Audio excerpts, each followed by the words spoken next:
Bonjour Benjamin, Bonjour Marc-Antoine. as-tu passé une belle semaine? Ça fait une couple de semaines depuis le dernier épisode. Je pense que ça fait 2 semaines. Mais Ah, ça se peut. peu Ça se importe, peut. on s'en fout. Mais Gâche donc mon intro, toujours passé une belle semaine. Toi, as-tu passé une belle semaine? mais bien sûr. Mais pour revenir sur le titre de l'émission, là, parle-moi donc de l'ONF. Ouais, aujourd'hui, je voulais parler de l'ONF. Puis c'est un sujet qui m'est venu à cause de l'animation l'autre jour. Tu sais, on a dit que à travers toute l'histoire de l'animation, après ça, on peut passé plus de Mais temps c'est sur pas l'autre Disney. jour, tu as dit que ça faisait 2 semaines.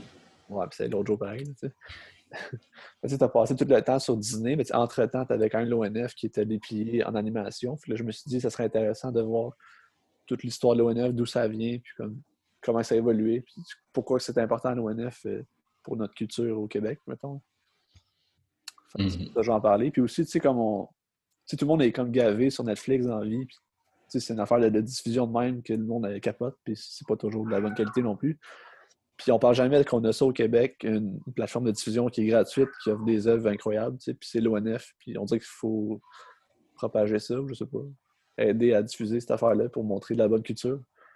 Au lieu Mhm. de juste Netflix, puis comme on écoute Netflix, puis comme, hey, qu'est-ce que t'écoutes à soir? J'écoute Netflix, là, tu sais, fait que, écoutez l'ONF, là, c'est important. Ouais, non, c'est ça. J'ai toujours trouvé ça particulier. Je pense que je t'en avais déjà parlé là, de l'expression j'écoute Netflix, comme Ouais, c'est tu ça. sais, je regarde Netflix, écouter Netflix. Ah, qu'est-ce que tu fais? Ou tu sais, ah, viens chez nous, on va regarder Netflix, là, comme. Comme si Netflix, c'est un produit en soi, tu sais, c'est ce que Ben, c'est c'est pas, ça. tu sais. C'est comme juste une plateforme quelconque, là. Fait que, tu sais, c'est comme une phrase qui insinue que la seule chose que tu regardes, C'est Netflix, c'est t'écoutes pas le produit, tu sais, c'est Netflix. ça. C'est comme l'expression j'écoute la télé, mais là, c'est j'écoute Netflix qui l'a remplacé. Ouais, En tout cas, c'est particulier. c'est dégradant. Hum. Fait que, sur l'ONF, justement, t'as des milliers et des milliers de films qui ont été restaurés puis qui se font encore aujourd'hui, puis que tu peux regarder gratuitement, puis ben, il faut voir ça, parce que c'est important. Puis c'est vraiment des belles œuvres aussi, là. Quand tu regardes les films des années 60 de l'ONF, là, c'est beau, là.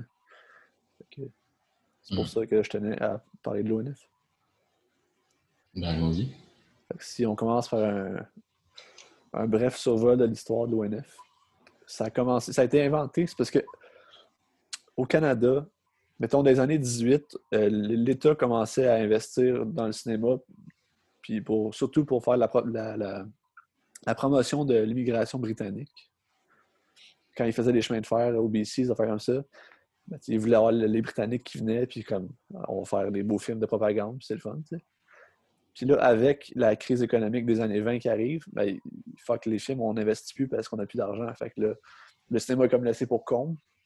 Puis dans les années 30, t'as un réalisateur britannique, John Grierson, qui est mandaté de venir juste voir de quoi ça a l'air le cinéma au Canada, tu sais, puis l'état des choses. Puis il constate que, dans le fond, il y a un manque de budget, puis il y a un manque d'encadrement pour l'art, puis comme pour le cinéma, pour que ça soit un beau produit qu'on ait au Québec puis au Canada. C'était plus au Canada à l'époque, je pense. Hein. Au Québec, ça arrive plus tard, dans les années 50. Fait que là, De en toute 39, façon, même avant les années 50, tu n'avais pas nécessairement de conscience du Québec en tant que véritable identité autre que province. C'est comme, tu as le Canada, puis dans le Canada, ben, tu as les Anglais puis les Français, c'était important, mais de vraiment diviser comme de conscience au Québec. La nation n'était pas reliée nécessairement au territoire. Là, ça a été, ouais, tout un travail de différents intellectuels pour en venir à ça, là. Mais puis toutes sortes d'autres trucs là, mais c'est pas tant le sujet, mais ouais. non, mais je pense que ça va être intéressant parce que justement, quand tu arrives Mhm. au cinéma des années 60, ça marche avec la Révolution tranquille aussi, puis toute la naissance d'une nation qui se crée à travers le cinéma aussi. Fait Mhm. qu'on en reviendra, je pense que ça va être intéressant. Fait que c'est ça. En 39, John Grierson, il fonde l'ONF pour encadrer le cinéma puis pour avoir quelque chose qui se tient, tu sais, qui a plus de sens. Puis, l'ONF, dans le fond, c'est une agence culturelle fédérale qui produit et distribue des films et œuvres audiovisuelles. peu importe. Là. Encore aujourd'hui, c'est ça. Mhm. Et le mandat premier, c'est d'être les yeux du Canada, puis de montrer le Canada, de faire briller à l'international. Montrer c'est quoi un bon Canadien, c'est qu'est-ce qui se passe au Canada, puis tu dis, hey, c'est le fun le Canada, puis c'est ça. Puis justement, en 39, qu'est-ce qui se passe? Excuse-moi, c'était une question, il fallait que je réponde.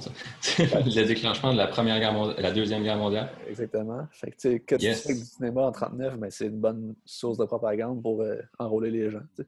Fait au départ, l'ONF servait à ça. C'était comme, ben, venez vous enrôler en guerre, c'est le fun de la guerre. Puis, je sais pas si ça se trouve, ces films-là. Probablement que ça doit se trouver sur le site. Je sais pas, j'ai pas regardé. Là. Le film de propagande. Probablement que ça doit se trouver. J'en ai Mais, je sais pas. Je sais pas.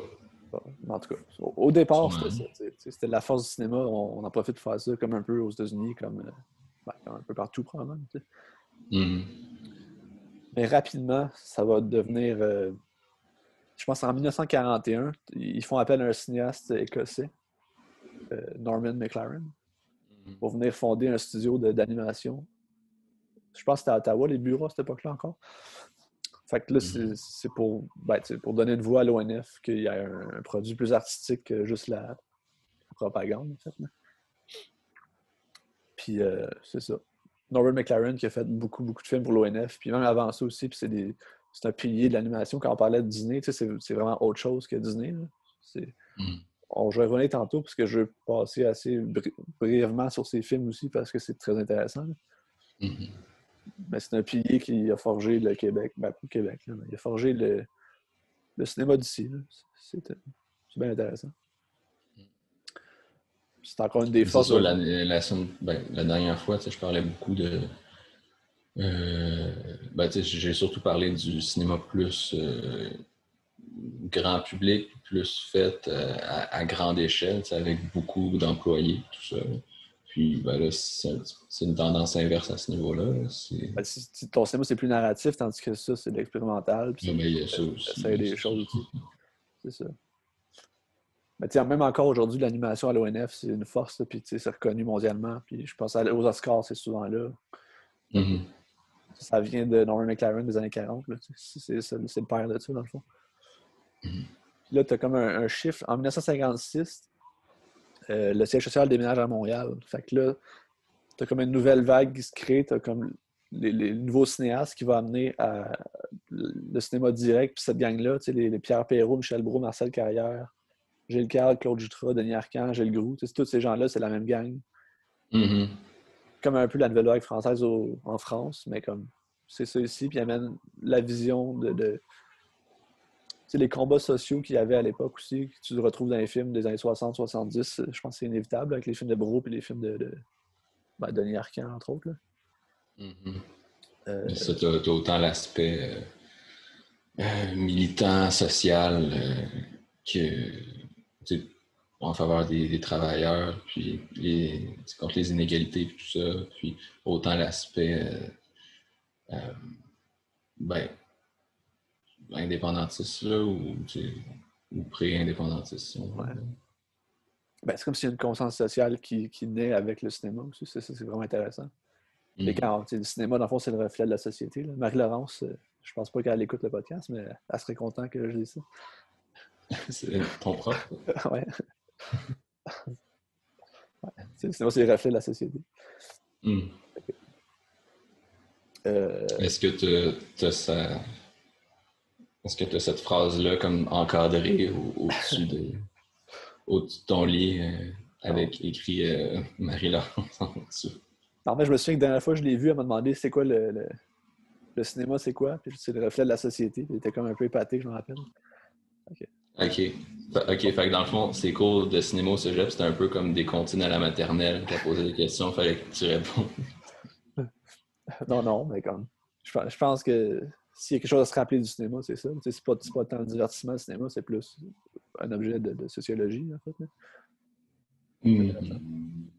Mais c'est ça. Avec toute cette vague-là des années 60 qui arrive au Québec, ben, ça donne naissance au cinéma direct, qui est comme un document. Ben, en fait, c'est du documentaire qu'on se dit que c'est pas l'intervention du réalisateur, c'est juste comme tu filmes quotidien, tu filmes le présent, puis tu fais de quoi avec ça, tu sais. Mais tu avais quand même l'intervention puis de la mise en scène, mais c'était de laisser croire que c'était de même. Tu sais, quand on regarde les films comme Pour la suite du monde, que je reviendrai plus tard, puis mettons les films sur le hockey c'est-tu Marcel Carrière? Moi, Gilles Groux, je ne sais plus trop quoi. C'est des films de hockey puis de sport qu'il y avait beaucoup dans les années 60.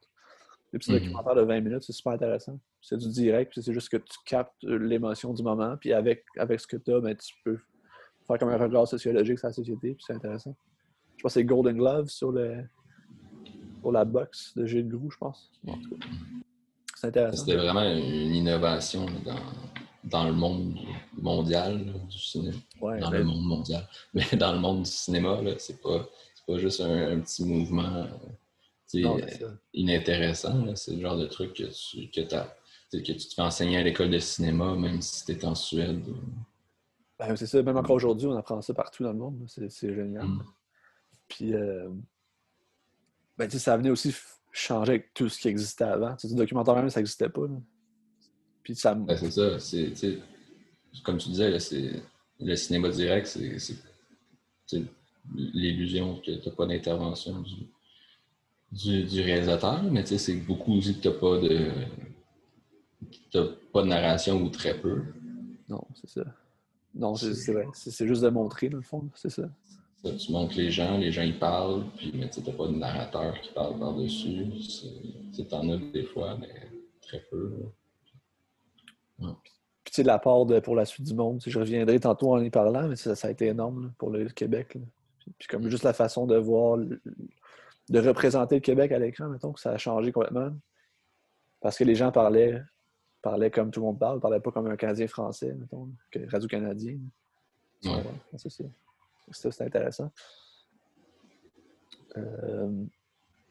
Ben, aussi, c'est ça, justement, quand tu parlais du climat social puis de l'époque, qu'ils ne différenciaient pas le Canada. Ben, c'est Canada français, Canada anglais, c'était pas Québec, Ontario, whatever, là, ou Québec, Canada.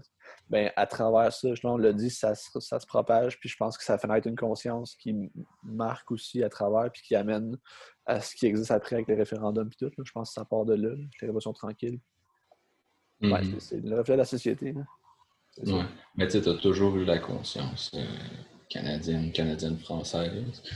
Puis donc, ça s'identifie de plus en plus au territoire du Québec parce que, bon, à cause de la délimitation des provinces, puis nécessité pour survivre, il faut au final que tu finisses par te définir un territoire, là, vu que le Canada en entier ne peut pas appartenir aux Canadiens français. Mais pourquoi qu'on parlait de ça? Ah oui, pour le développement de la conscience à l'époque. Oui, ben c'est ça. C'est l'époque où tu as l'espèce de transition là, de Canadiens français à Québécois, là, les années 60. Puis bon, c'est la Révolution tranquille, c'est la fin un petit peu. Bon, c'est très, très schématisé, mais la fin du repli sur soi beaucoup. Puis le début des grandes ambitions qu'on se permet de rêver, si on peut. Puis c'est la fin, bon, c'est concrètement la fin de Duplessis, du gouvernement de l'Union nationale. Puis le début, ben là, il y a eu au début les libéraux, puis après ça, bon, l'Union nationale est revenue, puis le PQ dans les années 70. Mais c'est une époque plus, justement, où tu as plus d'ébullition, que ce soit au niveau politique, social, tu as les grosses grèves, les grosses manifestations, puis tu avais des trucs dans les années 50, tu avais beaucoup de contestations à Duplessis, puis tu avais des artistes qui... tu avais le refus global, puis tout ça, puis tu avais une conscience, mais là, justement, on parle de l'ONF, et là, tu as les artistes qui peuvent s'exprimer à travers des institutions étatiques. Là. C'est sûr que ça donne une voix grande aussi à ces gens-là. C'est ça qui est intéressant. Ouais. Ouais. Tu peux continuer. Intéressant. Puis après ça, l'ONF, ben, je sais pas si après le cinéma direct, ça continue de se développer, mais ça se marque pas autant que comme qu'est-ce qu'on a vu avec McLaren et avec le cinéma direct. T'sais. Mais ça reste une institution forte qui marche aujourd'hui. Puis je pense que c'est impossible de parler de l'ONF sans parler de Adanis Obomsawin. que personnellement, j'ai jamais vu de ces films, comme Shame on Me, parce que je devrais les voir. J'ai lu ton texte genre la semaine passée que tu disais que personnellement tu connaissais pas. Je me disais, bon, il va-tu en regarder d'ici à l'enregistrement? Ah, c'est vrai, j'aurais dû. J'aurais dû. J'aurais peut-être dû, mais elle, c'est une cinéaste Abénakis ou Abénakis, je sais pas comment on dit ça. Abénakis, une autochtone. Là. Elle a fait au-dessus de 50 films. Comment l'accorder exactement au film? Écoute, mais, ouais. Abénakis. Puis elle a fait au-dessus de 50 films.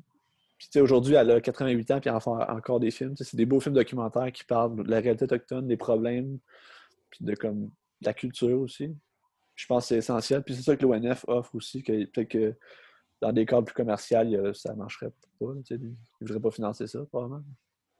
Fait que l'ONF permet des affaires comme ça. Puis je pense que c'est important de la mentionner, cette femme-là, parce que son œuvre est importante. Je pense qu'elle vaut le coup d'être découverte. T'en as-tu vu, ça? Non. Bon, ben, on va checker ça dans les prochains jours, je pense. Mais non, mais il faudrait, c'est ça. Mais moi, je te faisais confiance. Ouais, mais t'entends-tu, mais qu'est-ce qu'ils font? Non, mais tu trouves pas ça parce que mes chats, ils se battent. Ben non, c'est pas grave. C'est du cinéma direct. Hein? C'est du cinéma direct. Non, mais c'est un délire de... Bon. C'est la première fois que... En tout cas, ben, je veux dire, c'est pas la première fois qu'ils se battent, mais violemment de même. Bon. Ben, tu sais, ça fait le tour pour ma brève histoire de l'ONF, je pense.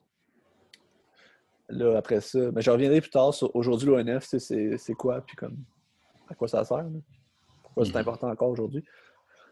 Mais pour l'instant, je voulais passer sur quelques œuvres fortes qui ont marqué qui ont forgé le Québec, en fait, puis qui ont marqué l'histoire à l'ONF. Je vais commencer par Norman McLaren, qu'on a parlé avant, qui est arrivé en 1941 au forme de l'ONF. Son film le plus important, c'est Neighbors, en 1952, qui est en fait, c'est du stop motion. C'est pas du dessin animé, mais c'est comme des humains qui filmaient, mais en stop motion. Tu l'as vu, Neighbors? Les voisins? Ouais, je l'ai regardé hier. C'était assez particulier. Ah, tu l'avais jamais vu? Non. Ah, c'est vrai, shit. OK. Ben, c'est intéressant. Puis, non, mais c'est ça, c'est vraiment... C'est particulier là, d'animer des vrais acteurs en stop motion. Ben, tu sais, le visuel fait que c'est vraiment pertinent. Là, je trouve que c'est beau, là, visuellement. Ben ouais, non, c'est pas... C'est la clôture qui se construit, puis tout. C'est hot. Ouais, c'est ça, c'est l'histoire pour résumer, l'histoire, c'est... Mais tu sais, c'est deux voisins qui se chicanent à cause ils veulent une fleur qui est sur leur terrain. Ben, qui est comme à la jonction de leur terrain. Puis là, c'est ça, ils se battent pour savoir c'était qui la fleur. Là. Concrètement, c'est ça. Ben, tu sais, quand on parle c'est le reflet de la société, je pense que c'est un bel exemple aussi. Là. Ça parle c'est sûr. Du climat scindé au Québec. La chicane de... Canada, ouais. C'est intéressant. L'individu extrapolé à la société. Puis, ben, dans ce film-là, c'est une technique qu'il utilise beaucoup pendant tous ses films, c'est qu'il dessine la musique sur la pellicule. Tu sais. Fait il y a un documentaire sur ça. C'est où je l'ai noté, le nom du documentaire. En tout cas, je vais il est ici. Je vais regarder, mais ouais, non, c'est quelque chose que je connaissais pas du tout. Ça s'appelle À la pointe de la plume, le documentaire de 51 qui montre la technique de ça. Dans le fond, c'est qu'il dessine comme des petits traits sur la pellicule, puis comme la pellicule de son. Puis quand tu la passes, dépendant de ton trait, se fait comment, ben ton son est différent. Tu sais. Puis tous ces films jouent sur ça, dont dans Neighbors, tout ça. Tu sais. Puis il comprend, il dessine. Puis c'est intéressant. Tu sais, j'avais jamais vu ça avant. Mais ça, c'est vraiment impressionnant, là, parce qu'au fond, c'est ça, du son. Le son, à l'origine, il est directement il est imprimé sur la pellicule. Tu as la bande de son sur la pellicule. C'est pour ça, justement, que la semaine passée, on parlait des changements de pellicule avec l'arrivée du parlant et du cinéma sonore, parce que, justement, le son est intégré dessus. Puis, c'est ça. Puis, c'est juste... le son qui est enregistré, puis la transcription est imprimée sur la pellicule, puis après ça, quand tu lis ça, ben là, t'as le son qui sort par les haut-parleurs. Fait que là, c'est ça, comme tu disais, lui, ben, au lieu d'enregistrer le son, ben, il va directement dessiner le son sur la pellicule puis faire des affaires. Là. Ouais. Puis tu sais, dans tous ces films après ça, ça existe. Puis je pense même, je checkais Étoile et Bande, qui est fait en 1940, qui est dans. C'est peut-être pas son premier, mais c'est dans ses premiers. Puis c'est la même technique, dans le fond, c'est qu'il fait son son, puis après ça, ben, il s'arrange pour que l'image puis le son soient comme. Comment je dirais ça? C'est ce que je veux dire. Synchronisé, c'est ça. Puis c'est ça, ben, il fait de l'animation au son. Dans le fond. Puis là, ça mène justement à Synchromie en 1971, qui est. Ben, c'est un film que j'aime vraiment beaucoup, c'est beau. Puis c'est la même technique. Il fait ça, puis ben, c'est comme des carrés qui bougent puis qui se déplacent, puis ça marche au son. C'est juste comme quand le son arrive, un carré arrive, puis là, c'est beau, là. C'est un beau film. Ben, c'est ça, mais ouais. j'ai eu comme un cours là, complémentaire de cinéma au cégep que notre prof nous avait montré ce film-là.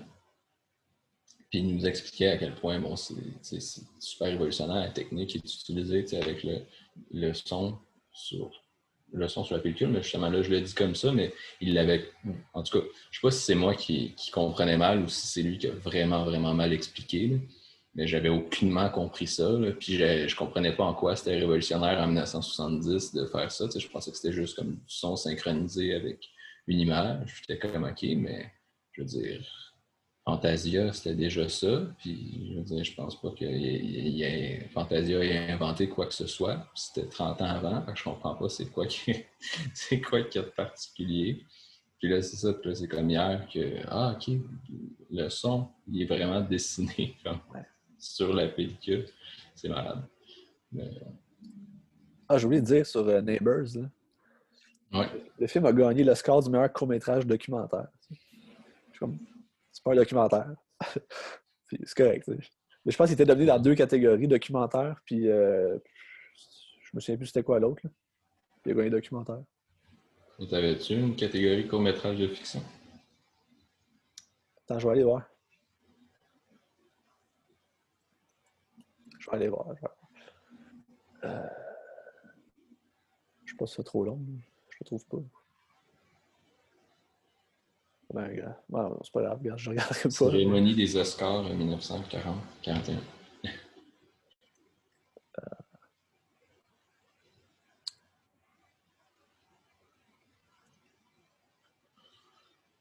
Norman McLaren.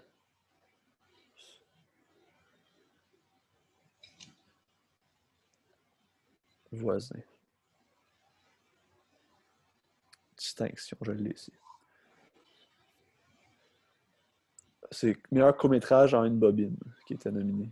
Plus meilleur court-métrage documentaire. Fait que sûrement que t'avais pas de... Ben, en une bobine, ça doit être ça, court-métrage en une bobine. Mais... En tout cas, c'est quoi les documentaires, je comprends pas, mais c'est un bon film. C'est le fun. Fait que ça fait le tour pour Norman McLaren. Parce que... Mais allez, il faut revenir à Ouais. Synchronie, c'est ça? Ouais. Synchronie. Ouais. Mais il me semble de ce que j'avais vu, c'est que le dessin comme du film est vraiment fait pour représenter le dessin du son aussi. C'est que c'est pas juste synchronisé, c'est que c'est vraiment comme la même chose. C'est vrai. Mais c'est ça qui est particulier. Je sais pas ce qui fait que c'est si nice ce film-là, mais c'est vraiment bon. Ça. Tu regardes ça, c'est comme une expérience sensorielle. Mm-hmm. Allez voir les films de Norman McLaren parce que c'est bon. Après ça, je vais parler de. Ouais, je vais aller pour La Suite du Monde en premier. Parce que pour La Suite du Monde, c'est peut-être le film le plus important qui a été fait au Québec. Là. Je sais pas si c'est trop gros de dire ça. Là. Mais c'est un film qui était fait en. Non, c'est pas trop gros. Okay. C'est fait en 1962. C'était Michel Brault, Pierre Perrault, Marcel Carrière qui a fait ça. C'est le premier film qui a été projeté en compétition officielle au Festival de Cannes. Premier film canadien, premier long-métrage canadien qui a été projeté en compétition officielle à Cannes. Puis, c'était une petite équipe. C'est les 3 gars qui se sont rendus à l'île aux Coudes puis qui voulaient juste capter comme toute la pêche aux marsouins, puis comment que ça fonctionnait, mais à travers ça, le film, c'est pas juste on va pêcher les marsouins, c'est de comprendre toute cette société-là qui est comme en marge des grandes villes, puis qui. C'est ça, hein? Ça montre un Québec plus rural, ça montre un Québécois, puis ça montre comme un accent différent que ce qui est représenté probablement dans les médias ou à l'époque. Ouais, pour revenir à mon prof de cégep là, qui nous avait zéro expliqué par rapport à Saint-Claude, c'est ça, il disait comment il nous l'a présenté, c'est que c'était comme on va filmer comme les derniers Canadiens, vrais Canadiens français là, reculés, là, hérités. Là, c'est les Canadiens français traditionnels là, de la Nouvelle-France. Je pense qu'il y avait un peu cette idée-là dans la démarche là, de filmer. Ben, c'est comme ouais, c'est ça, c'est filmer dans le fond la tradition, puis capter cette tradition-là qu'on perd ou qu'on a perdu à cette époque aussi. Là. Ça, ouais, je comprends. Mais c'est ça, mais ça faisait plusieurs. C'est ça, c'est qu'il ressuscitait la chasse aux marsouins. C'est que ça faisait plusieurs décennies qu'il n'y en avait pas eu, en fait. Ah oui, je m'en souviens pas. Ouais. Mais ça, c'est un fucking bon film. C'est vraiment beau. Puis, ouais, c'est-tu le premier film du cinéma direct? J'ai l'impression que oui, mais je suis pas sûr. C'est toi qui as étudié là-dedans, pose-moi pas de questions. Ouais, je suis pas un doctorat, c'est pas mal. Moi, j'ai une passion pour les frères Cohen. Ouais. Ben, c'est peut-être le premier film du cinéma direct. Je suis pas sûr de ce que je dis, mais peut-être. Puis justement, ça a pris comme une longue haleine faire ce film-là, je pense, parce que il faut que tu crées un lien avec la population locale, mettons, pour qu'ils se livrent à toi vraiment, parce que si tu es devant une caméra, c'est quand même intimidant, sauf que plus que tu passes de temps avec eux, plus que ça devient naturel, puis tu fais juste filmer le quotidien, puis de même, ben, tu peux capter des affaires qui sont plus touchantes ou des affaires qui sont plus vraies que juste quelqu'un qui se met en scène pour la caméra. Parce que veux pas, même si tu veux vivre, ben, tu vois une caméra devant toi, tu vas te mettre en scène pareil. Puis ce film-là, ben, je pense qu'avec la relation qu'ils ont capté, puis le fait que ce soit une petite équipe aussi, que c'était juste 3 gars, ben, c'est plus facile aussi, puis ça se ressent à l'écran, je pense. Puis c'est vraiment un beau film, c'est un film important. Puis il se trouve sur le site de l'ONF, et sur YouTube avec l'ONF. C'est gratuit. Ouais. Écoutez ça. Ça fait le tour pour ça. T'as-tu d'autres choses à dire sur pour la suite du monde? Pour la suite du monde, non. Okay. Après ça, je vais aller avec mon oncle Antoine. Ou mon oncle Antoine ou l'Acadie, lequel tu veux en premier? En premier? Ben je sais pas, c'est quelle époque? Les deux, c'est 71, 71, les deux. Les deux, 71. Ben continue dans le documentaire. Là. OK. Ben, l'Acadie. Tu as-tu vu?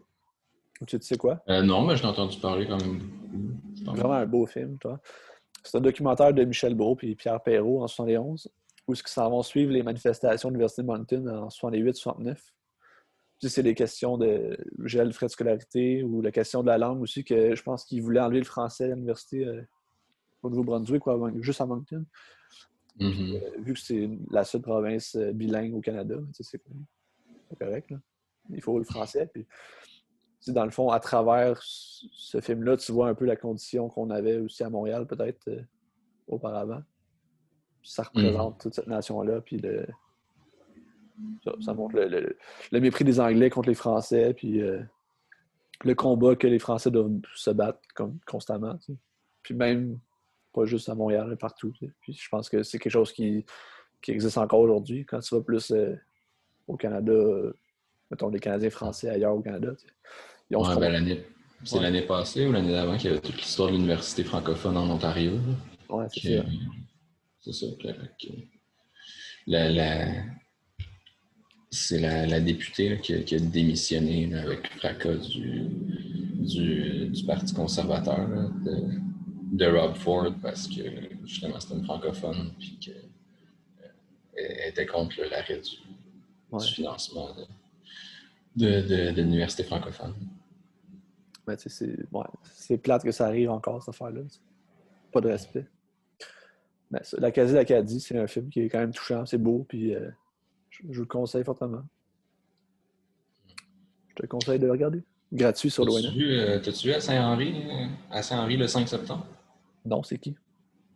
C'est Hubert Aquin. Ah non, j'ai pas vu, il faudrait que je vois. Il doit l'avoir sur le 9, ça aussi. Ouais. C'est ça, je l'avais regardé sur le site de l'ONF, puis ça jouait à la télé il y a pas longtemps. Mais genre à ma TV. Puis, mais c'est vraiment bon, là. C'est Saint-Henri, puis c'est un 5 septembre, là. C'est du, du lever du soleil, ben, pas jusqu'au coucher du soleil, là, jusque dans la nuit, mais ça, du début de la journée jusqu'à la fin.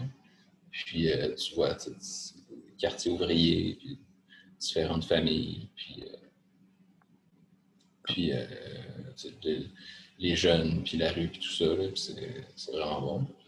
C'est pour ça tantôt que je parlais de narration, puis j'arrêtais pas de dire ah mais c'est pas tout le temps, parce que dans ce film-là, il y en a un peu de narration. C'est pour ça que je revenais tout le temps, je repensais tout le temps à ça. Mais ouais, non, c'est vraiment bon. Je vais regarder ça. C'est intéressant. Ah, puis pour continuer ce documentaire, je pourrais parler aussi de On est au coton. Tu sais c'est quoi? De Denis Arcand, là. Ouais, je l'ai pas vu. Ça, moi, non. Ben, là, sur ONF, ça dure comme. La version du directeur Scott est comme 3 heures, là. Puis c'est un film particulier parce que ça, c'est. Dans le fond, c'est Denis Arcand qui allait filmer les conditions difficiles dans une usine. Je me souviens plus où. Je pense que je ne l'ai pas noté. Mais... En tout cas, il allait dans les usines, puis comme il montrait le combat des gens, comment c'était difficile leurs conditions, puis c'était de la merde. Puis le film est sorti plus tard, mais comme quand il a été fait en 70, il n'est jamais sorti au cinéma parce qu'il y a eu une. Comment on dit ça? La censure. Il a été censuré par les grosses compagnies qui ne voulaient pas que ça sorte. Mm-hmm. Puis il est juste sorti en 76 pour la première fois. Puis je pense que la version non censurée est sortie en 2004 seulement. C'est quand même fou. Quand on parle, ça donne une voix à des gens, mais comme les méchants, les gros méchants, ils veulent pas que ça sorte. C'est dommage. Ça, je pense que c'est un film qui vaut la peine d'être vu aussi. Je ne l'ai pas vu encore. Je vais regarder un jour. Denis Arcand. Non, pas encore. Mais ça, c'était dans une usine. Ouais, tu l'as-tu dit? Ouais. Ben, c'est le combat dans une usine que les conditions dégueu. Ouais. C'est ça. Mais, Denis Arcand, je pense que ça a quand même forgé aussi ce qui est devenu, puis comme le point de vue politique qu'il y a dans tous ces films. Là. C'est ça. Pour finir, dans les films forts, je voulais parler de Mon oncle Antoine, de Claude Jutras. Je pense que tu l'aimes beaucoup, ce film-là. Ouais? Non? Non, tu l'aimes pas. Moi, je l'aime beaucoup, je sais pas. Non, je mais... sais pas où tu l'aimes. Non. Mais je veux dire, c'est bon, là. Ouais, mais c'est ça. Mais tu sais, que t'aimes ou t'aimes pas Claude Jutras parce qu'il a fait des choses pas nice, là. Mais je pense que... Ouais. Mais tu sais, justement, je pense qu'on avait le cours de cinéma québécois. C'était comme l'année que ça sortait les affaires Claude Jutras. Puis mon prof, il capotait, puis il dit qu'il faisait des crises d'anxiété parce qu'il savait pas quoi faire avec ça. Parce que tu peux pas parler Claude Jutras. C'est comme... C'est le pilier du cinéma québécois, quasiment. Ouais, non, c'est sûr. Mais tu sais, t'es un prof de cégep, là, je veux dire. Si t'avais eu à faire un cours sur Claude Jutras en secondaire 1, ça aurait été plus compliqué. Ouais. Ben, c'est sûr. Ben, je pense que Mon oncle Antoine, c'est probablement l'œuvre phare du cinéma au Québec. Là. Ça a forgé plein d'affaires, puis c'est important. C'est un vraiment beau film qui a été financé par l'ONF aussi. Dans le fond, c'est des gens qui sont des années 40. Ça parle d'un village éloigné du Québec. Puis ça parle de notre culture. Puis c'est un petit gars qui vit sa vie d'adolescent. T'sais. Puis là, il passe à l'âge adulte parce qu'il faut qu'il aille ramasser un cadavre d'un gars de son âge, t'sais, avec son oncle Antoine. Puis dans Dans le fond, Stand By Me, c'est un remake de Mon oncle Antoine. quasiment. Ben non, mais qu'est-ce qui est beau, c'est que tu vois comme toute la culture puis le parler français que probablement que tu n'avais pas encore non plus partout à cette époque-là. Puis c'est drôle, c'est touchant. Puis ça montre notre passé, notre histoire. Puis c'est bon. Très bon. Mais c'est ça, puis c'est un film d'hiver, puis t'as la tempête, puis là, ils s'en vont le chercher en traîneau dans la tempête, là, puis là, t'as tous les problèmes. Tu sais, le personnage joué par c'est Jean Duceppe. Mon oncle Antoine? Ouais. Ouais. Ouais, c'est ça. Justement, c'est ça, son personnage qui est très... C'est l'homme...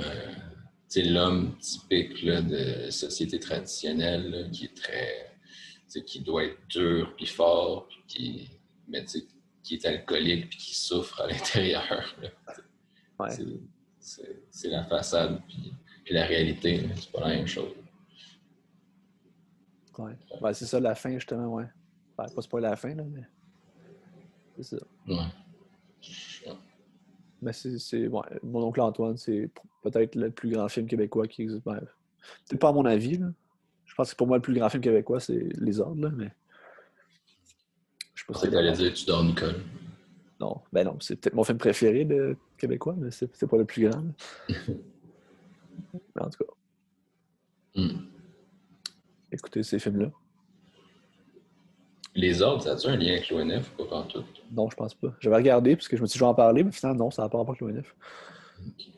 Fait que, mais Les Ordres, c'est exceptionnel, là. C'est sûr, c'est très. En même temps, tu sais, l'ONF, ça reste une institution fédérale. Puis, tu sais, même si on a vu quand même qu'il y a beaucoup de liberté, mais bon, ça reste que les ordres, c'est vraiment. C'est très, très critique du gouvernement canadien, puis de l'armée, puis tout ça. Ouais, ben c'est bon. Les Ordres. Fait que, ouais. Ça fait le tour, je pense, de mes films que je vais parler. As-tu d'autres films que tu as envie de mentionner ou pas? Ben, tu sais, justement, dans le film d'animation, ils ont fait aussi beaucoup d'animation plus grand public, là. Ah oui? Ben, en tout cas, c'est quoi? C'est le chandail de hockey. Ah oui, oui, oui, ouais. Celui que Ouais. mon père il me parlait tout le temps, puis à un moment donné, il jouait à la télé. Puis tout. Mais ouais, le petit gars qui reçoit à Noël un chandail des Maple Leafs de Toronto, puis qui capote sa vie, puis tout le monde rit de lui à l'école. Tout le monde la méprise. Puis c'est ça. Puis même, tu sais, lui, quand il a déballé, il était comme, mais voyons donc, genre.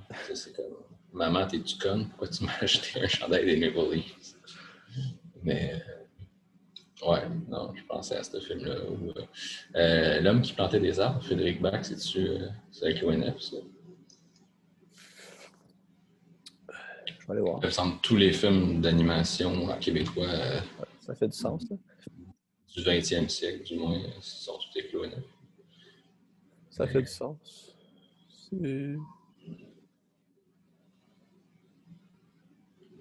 Bon, ouais, ça doit être l'ONF, là, parce que. Attends, je vais regarder.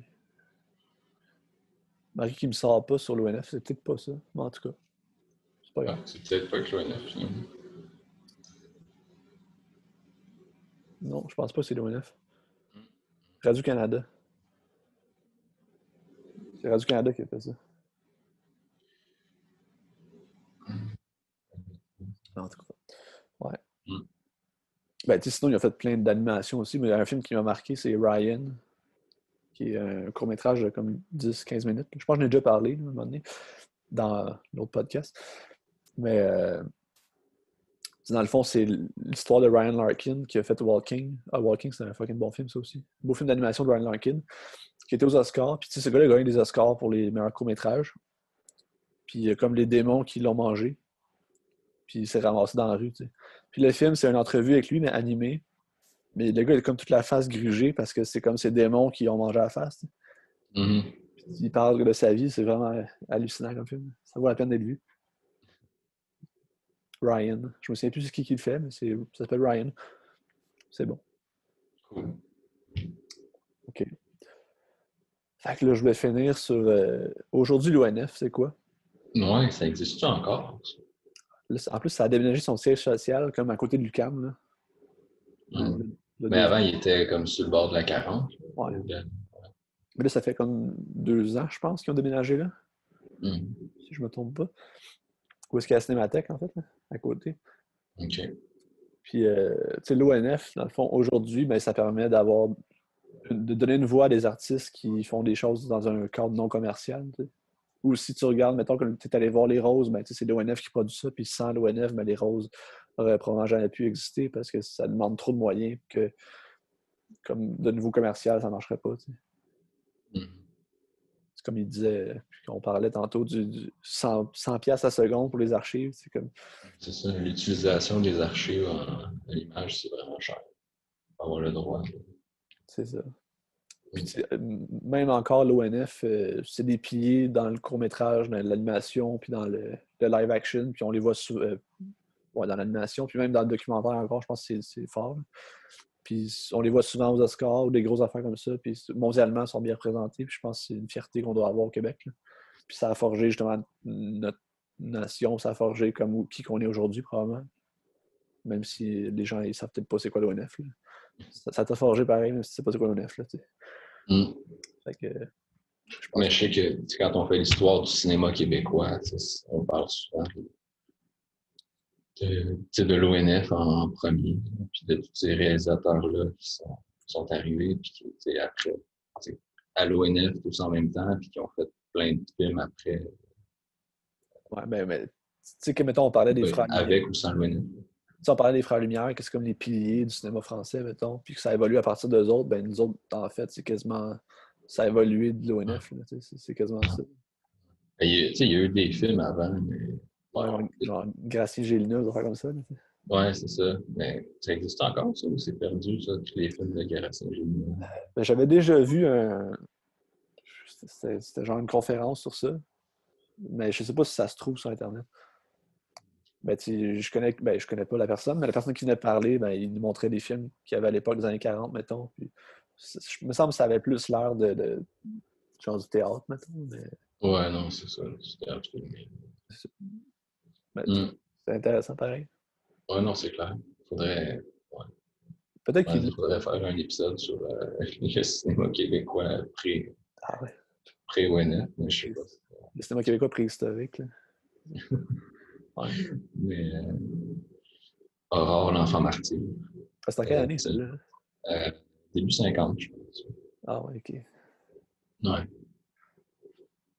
Tu sais, je sais pas, la Sodec puis Téléfilm, c'était arrivé quand? Puis comme le financement marchait comment à l'époque? Ça m'intrigue. Je sais pas. C'est une bonne question. Fait que, C'est- ouais. Ah, c'est quoi? Non, je sais pas. Ok. Fait que, tu sais, on peut assurément dire que l'ONF, ben, c'est ça. C'est un pilier de notre héritage cinématographique, de notre héritage culturel. Puis comme, je pense que c'est important d'apprécier ça, puis de voir tous les films qui ont été faits, puis on peut tous voir ça. Puis justement, ils ont tous restauré quasiment les films qui ont été faits à l'époque. Puis tu peux voir ça gratuitement en HD sur Internet ou sur l'application de l'ONF que tu mets sur ta télé. Là. Il y a aucune excuse de ne pas écouter ça. Mais tu sais, t'as plein de documentaires comme vraiment fascinants. Là. T'en as un qui se passe, je pense, dans le temps de Noël à Montréal, puis, dans les années 50, puis tu vois.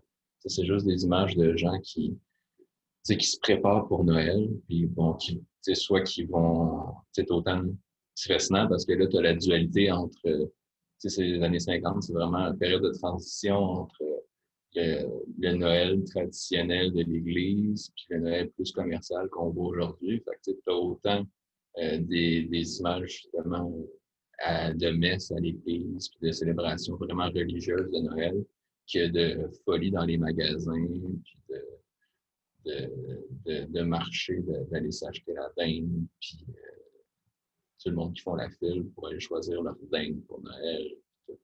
C'est vraiment, vraiment fascinant. Je ne pourrais pas dire le titre, mais on l'avait regardé dans mon cours d'histoire du Québec. C'est intéressant. Mm. Fait que, pas mal ça. Écoutez les films de l'ONF. C'est autre chose à dire. Non. Que, Mais j'ai cité le film de Noël, mais justement, c'était aussi pour dire qu'il y en a tout plein. Là, tu fais ouais, juste parcourir, juste chercher n'importe quoi, puis tu vas trouver de quoi de super fascinant, je trouve. Puis il y a plein d'affaires, ça dure comme 10-15 minutes, là, puis c'est pas long à écouter, puis c'est vraiment bon, puis c'est intéressant. Il n'y a aucune excuse. Pas d'excuse, c'est ça. Comme dirait Michel Therrien. Non. No excuse. Ouais. Ben, il y a plein de films aussi sur le hockey qui comparent le Canadien puis la société, comme ça marche pas. Je me sais plus trop quoi. Là. Si tu fais Falardeau qui parlait de ça, peu importe. Là. C'est un film de Gilles Groux, là, je me sais plus. En tout cas, allez voir l'ONF. C'est bon. Pas mal.